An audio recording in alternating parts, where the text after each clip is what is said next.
La rencontre intervient à une période de tensions extrêmes entre Washington et Beijing. L'ambassadeur de Chine aux États-Unis, Cui Jiankai, a discuté du développement économique avec le gouverneur républicain Matt Bevin.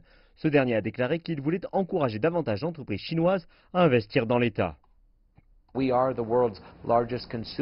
Nous sommes les plus grands consommateurs au monde. Nous fournissons et consommons une grande partie des produits que nous faisons entrer. Donc nous avons besoin de parts de marché pour les choses que nous produisons et nous avons besoin des autres pour les articles nécessaires. Donc la globalisation est quelque chose que nous devrions encourager davantage. L'État du Bluegrass est devenu le foyer de l'industrie automobile et du Bourbon depuis plus de 3 décennies. Prenant l'exemple du constructeur automobile Toyota, rien qu'avec le site de Georgetown, l'entreprise a construit 550 000 véhicules et 650 000 moteurs par année.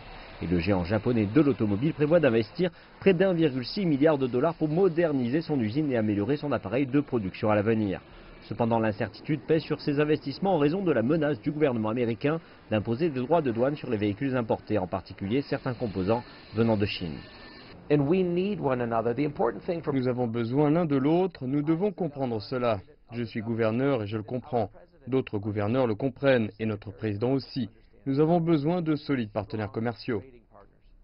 Plus tôt ce mois, l'administration Trump a annoncé qu'elle imposerait des droits de douane de 25% sur près de 16 milliards de dollars en valeur d'articles chinois.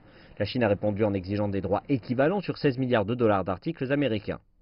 Tous ces droits de douane doivent prendre effet le 23 août et s'appliqueront aux véhicules qui sont largement responsables de la hausse de 60% des exportations du Kentucky vers la Chine l'an passé.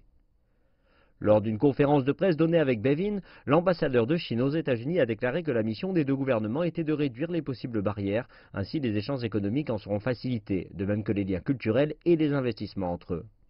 Comment évoluera le conflit commercial entre les deux pays est encore peu clair. Mais le gouverneur du Kentucky a indiqué que, bien que le commerce aille au-delà de son autorité, il prévoyait de participer à l'exposition des importations internationales de Chine à Shanghai en novembre prochain.